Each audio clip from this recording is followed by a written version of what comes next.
I was always drawn to the idea of a tower. I've always been drawn to like surprise, delight, a little bit of quirk and colour. Getting up high, grabbing the views, grabbing the winter sun. Working with a small footprint design, I think it's really important to have a plan that works really hard and spaces have multi-uses. This house has kind of got the functionality of a much larger house. We've got the hair salon, the multi-use space, a guest nook. My name's Micah. I'm an architect in Wellington, New Zealand. I designed and built this place with my partner Ivan, who's a hairdresser.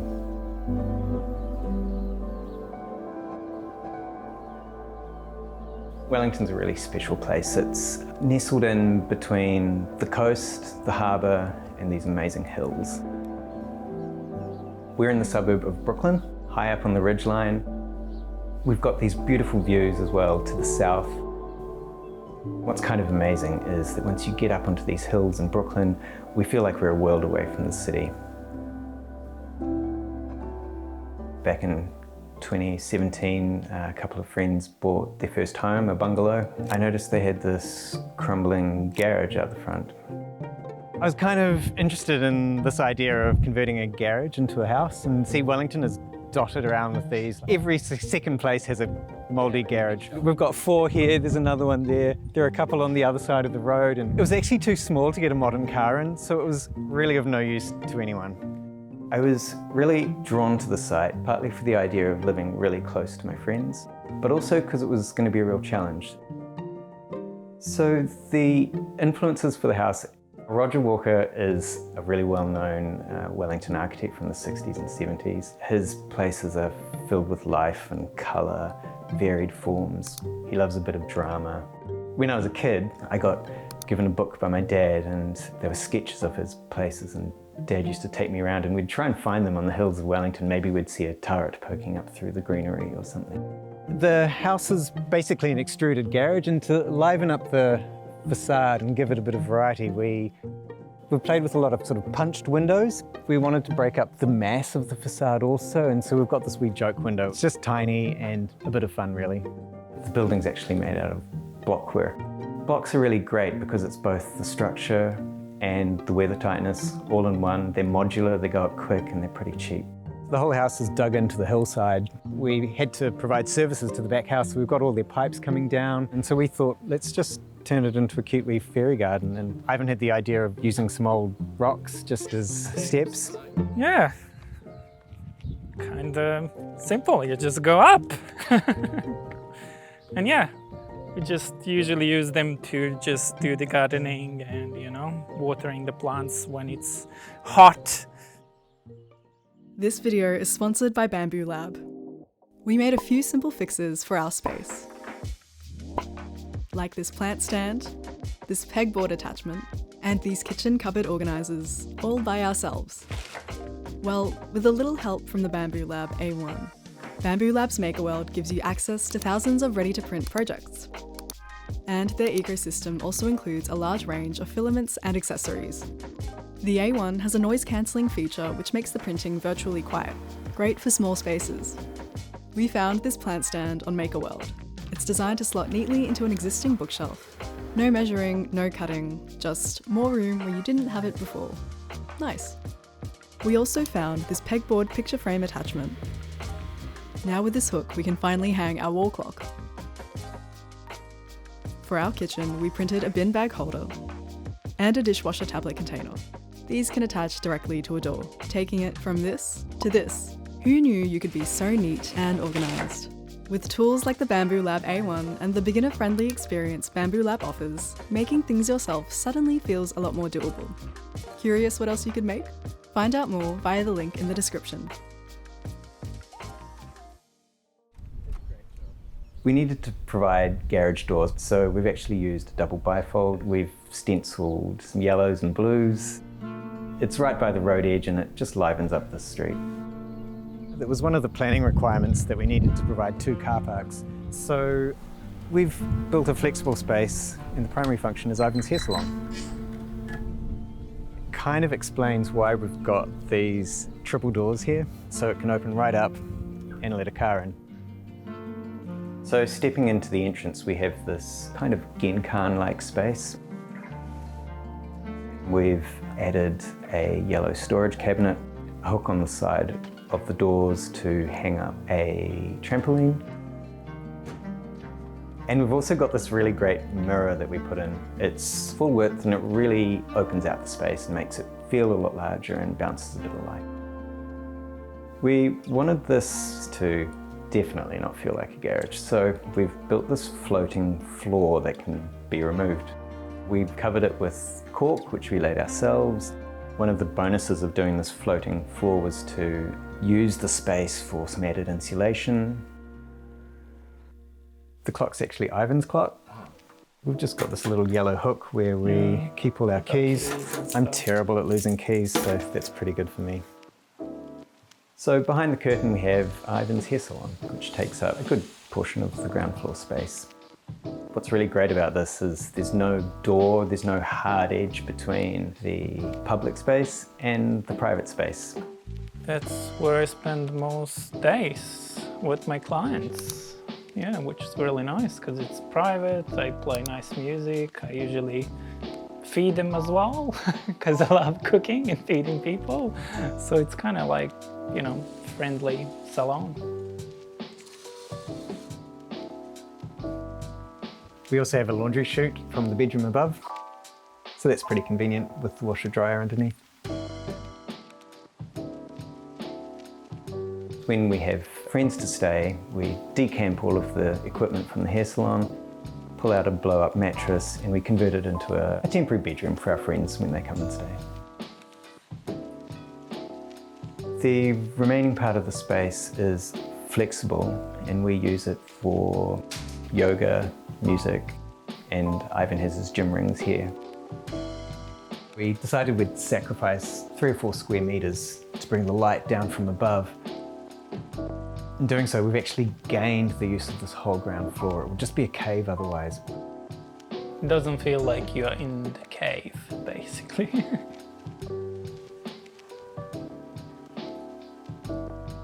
So we brought the staircase down onto this plinth actually, which allows us to get storage, camping gear, suitcases, and also a deep built-in pot plant down the back corner. That's me. I look after all the plants. He's the green fingers. Yes. We added growing lights because Wellington doesn't get a lot of sun. The stair's actually a kit set that comes from Australia. These are the individual steps, and then they cut these rings and space them all out so it perfectly fits your stud height. Yeah, it was quite a moment of the build, seeing it come together and you're like, wow, okay, the space suddenly starts to make sense. I was very undecided on the colour, and my friend Ali is an artist and she was like, Micah, it just has to be red. It kind of kicked the whole colour scheme in a different direction. Yeah. When you arrive on the landing, the first thing you see is a mirror with this floating hand basin. The hand basin itself was made by a friend of ours. It's a nice wee piece to show off on the landing. The mirror also makes the whole landing feel a lot larger, and drawers are also a relatively expensive cabinetry item, so this is a kind of cheap hack. I asked the metal workers to just whack a wee hole in there. We were originally thinking maybe hang a plant off it, but I was like, oh, it's perfect for a hand towel, so there we have it. The bathroom pod where the toilet and shower is actually conceived of kind of like a large closet. It's just a wee box.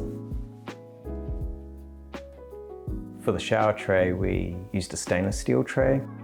The thinking around this was that the shower could actually double as like a laundry tub. We've got an extra hose in here so we can hose down tramping shoes or dirty clothes. It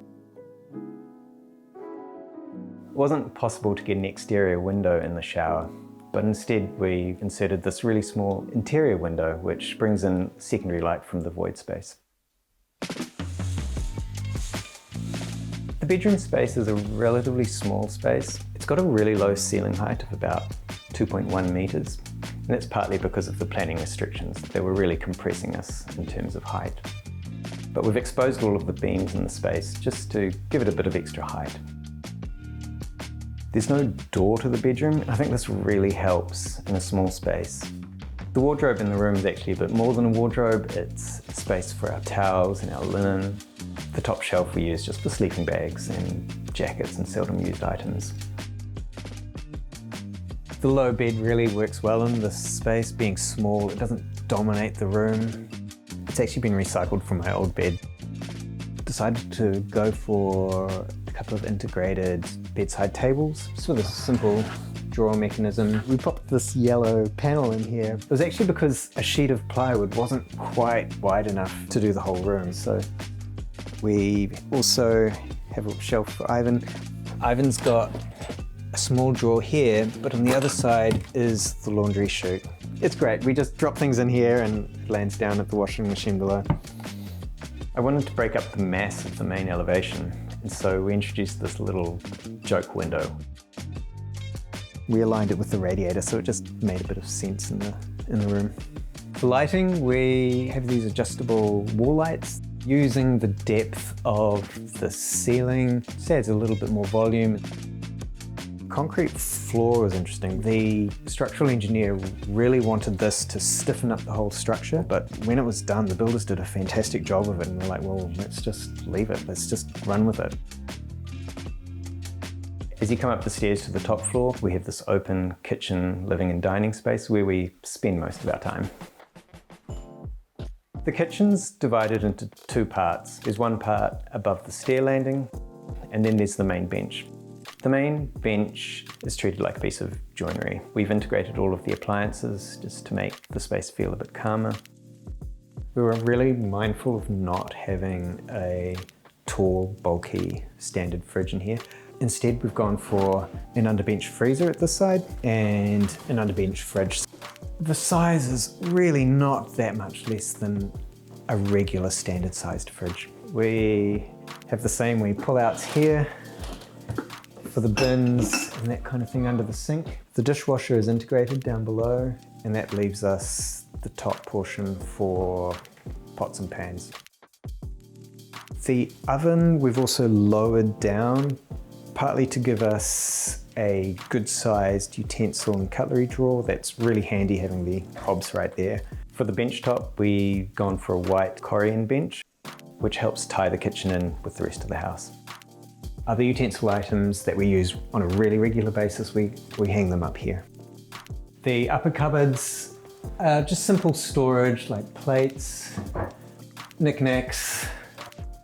We have a microwave hidden behind a door front. The other part of the kitchen is our pantry island. It uses the space above the staircase that is quite often wasted. The bench is actually salvaged Cody, which is a native New Zealand timber. It's in the back corner of the island. We have a wee pull-out. You just plug it in and away you go. Really similar to the bathroom, so again, it's just a simple door with off-the-shelf pull-outs. Our bulk pantry storage. And the deep drawers, they use the headspace above the spiral stair.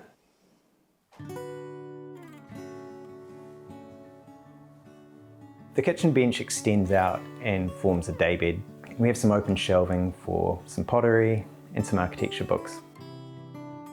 And it's a really great place for me to sit and enjoy the view. It's one of my favourite spots in the house. One of the great things about this daybed is you can not only sit and read a book, you can stretch out, have a nap. If you've got friends over, we can pull the dining table out and you can get 3 people along here. So yeah, we can have 6 people around the table really easily. So we have a bit of storage under here too. It's just seldomly used things like older blankets and totes and the like. The table is a nice piece. We got it on Trade Me, which is kind of like a New Zealand equivalent of eBay. A mid-century mahogany table, and it kind of ties in with what we've got going here, so that was why we liked it.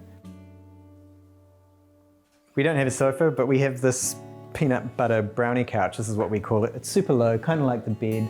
There's no backrest, just this movable cushion piece that, we just sort of adjust, and it's great for two people. We pull it out a little bit and it's really casual. It's a bit of a hoot, a bit of a laugh.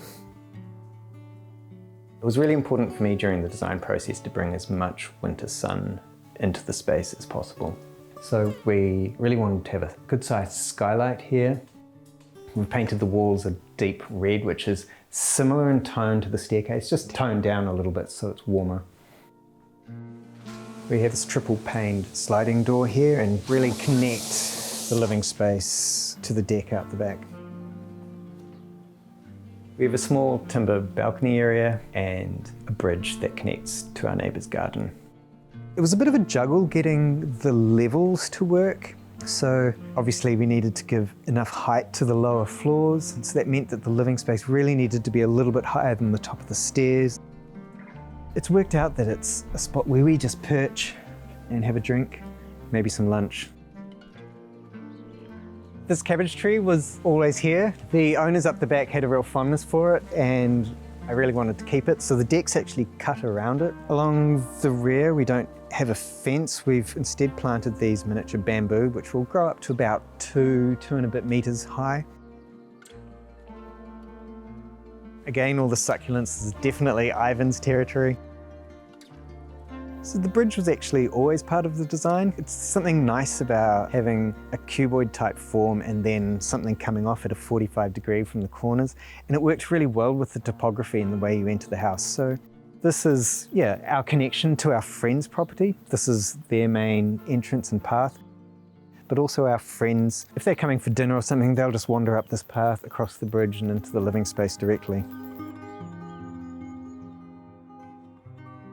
Working with a small footprint design, I think it's really important to have a plan that works really hard and spaces have multi-uses. I was always drawn to building something slightly different, slightly experimental. The design process was really a big exploration, weekends scribbling away, and each time I sort of veered away from this idea of a tower, it just didn't quite sit with me. So the tower it is. We came back to the original ideas and here we are today. Sign up to our newsletter for subscriber-only content and exclusive offers. Visit nevertoosmall.com/subscribe.